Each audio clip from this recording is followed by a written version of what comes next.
Alright, what is up ladies and gentlemen? Welcome back to the channel and welcome to today's video. We're going to be covering an upgrade I actually ended up finishing a very long time ago, but I filmed an install for it and I never covered it. And after driving with this modification for I want to say about 3 or 4 months now, I can confirm this is probably one of the best things I've ever installed on the TDI. So today we're going to be covering the install of my Darkside Developments oil cooler that is mounted in the fog light on the passenger side of my Golf R bumper. Can do this install on the stock Golf bumper on either side in the fog light as well, or up front, or wherever you really want to mount it. But just because I have the intake pickup on my driver's side, I did have to install this on my passenger side, and you can vice versa depending on if you're in Europe or not. And as I said, I did film this install probably about 6 months ago. It's actually December. I filmed this in like August. So I'm going to show you guys how to do the full install, as you do have to pull out the stock oil cooler and the stock oil filter housing that is mounted on the front of the CJAA and the CBEA block.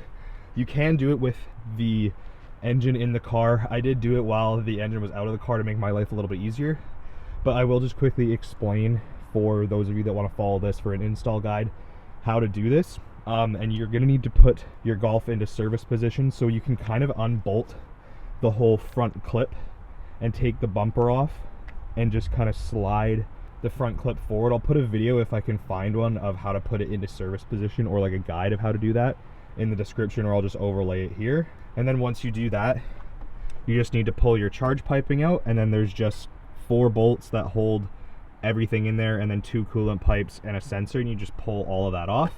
And then we get to the part where we install the oil cooler, which I will now add in here. So I took a second here to kind of like figure it out because I was a bit confused. So you're gonna take this guy, the little adapter piece, you're gonna thread it into the bottom of the filter housing first. It's a 24 mil or a 1 inch. If you have either or, they'll both work. Thread it into there, snug it up pretty good.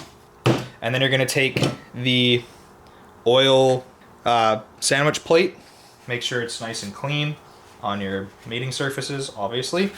A little bit of oil on the one gasket side, or the O-ring side. Get that all cleaned up. Make that face the front, and you'll have to just kind of just slightly offset it, which should be fine. And then you're gonna take the coolant, and when I say slightly offset, like that's facing the front of the motor. You see how it's like, this is straight up and down, it's like slightly over, like that. And then you're gonna take your coolant pipes to the driver's side, if you're in the US, passenger side if you're in the UK. And then we're going to thread the bottom piece in slowly, like that. And then we will take our handy dandy 32 mil. Start snugging her down. I'm gonna try and keep the coolant like that. Beautiful. So that's assembled. Hopefully that's not gonna leak. There are ports on both sides of this sandwich plate. One that I'm gonna use oil temperature gauge for, like an actual oil temp gauge instead of the Volkswagen one, which is never really accurate. But I'm gonna reinstall this back on the car now, or on the engine, and I'll show you guys, for those of you that are doing this with the engine on a stand as well. But if you're not, you can skip ahead to the part where I show to relocate, or how to locate the, or where, sorry, English is hard, where to locate the oil cooler itself. So I just realized the rest of the video I was super zoomed in. So here's the mounting point for the filter housing. It's right here. It's a little bit dark, I apologize. But get a new gasket on there. If you've taken it off, you don't want it to leak. These are 10 mils, so make sure you haven't lost your 10 mil socket. Just gonna thread that in by hand to start, just so we can kind of let it chill. And we're just kind of gonna zap these in.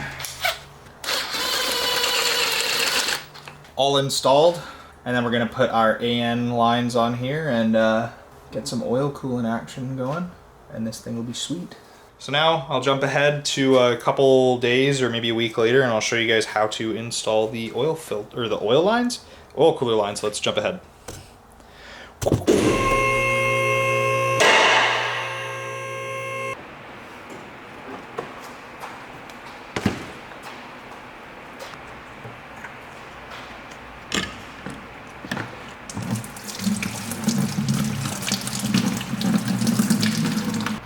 deleted.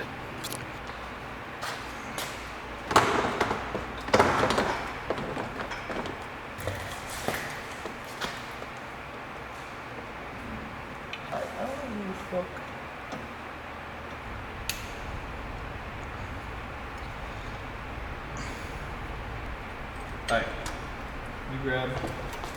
Snap on? Yep. Yep.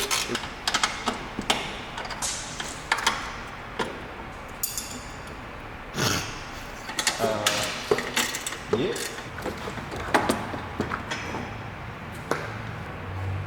Hell yeah, brother. Alright, let's plumb some goddamn oil lines then.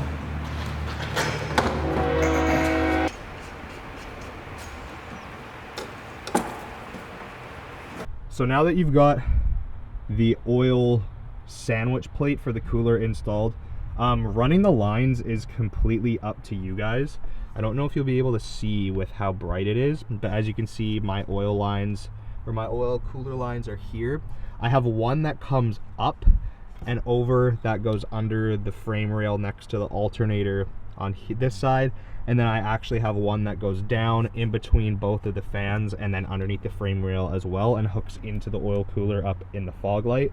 If you're doing this on the driver's side or the left side of the vehicle, depending on if you are in Europe or not, I'm not entirely sure how you would route the oil cooler lines, but that's completely up to you. But we'll go for a drive real quick and I will show you guys the oil temps that this thing actually now only gets up to. So the first big thing that is so annoying when it comes to having an external oil cooler on the TDI, or any TDI at this point, is the fact that I have been sitting here idling and I still don't have any oil temp, let alone any coolant temp yet. But it's kind of a double-edged sword when it comes to having a big oil cooler installed on really any car, is that it takes a while for it to heat up, and if you're driving around and not like driving aggressively trying to get it to heat up, the airflow through the cooler is obviously going to keep your oil temps down as well. So that's one of the biggest, or I guess really the only pain in the ass that having a big oil cooler on any car is just getting the oil up to temp. But yeah, I'm just waiting for it to warm up and then we'll go for a drive and I'll show you guys and talk about the oil temperatures and stuff before doing it in the oil temperatures now. Alright, so we are at operating temperature finally. We are cruising on the highway here, and as you can see, we are at 95 degrees Celsius on the oil temp. Now, normally, if I was cruising around in, as you can see, 10 degrees Celsius weather, without the oil cooler on, right now, probably would be about 105 degrees Celsius just cruising. But I want to show you guys something really cool. So I'm on boost right now. I'm on almost 7 pounds of boost at operating temperature. So the oil temp just went up a little bit, 96 now.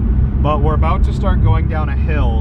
And one of the really shitty things about the stock oil cooling in this car is that it wouldn't really cool down. But now I'm going to come off boost and we're going to idle and we're going to roll down this hill and we're going to watch the oil temperature fall just through the airflow of the oil cooler. So I'm on no throttle now and we're not going to apply any throttle for the next minute. And we're going to watch the oil temp just slowly fall. 95.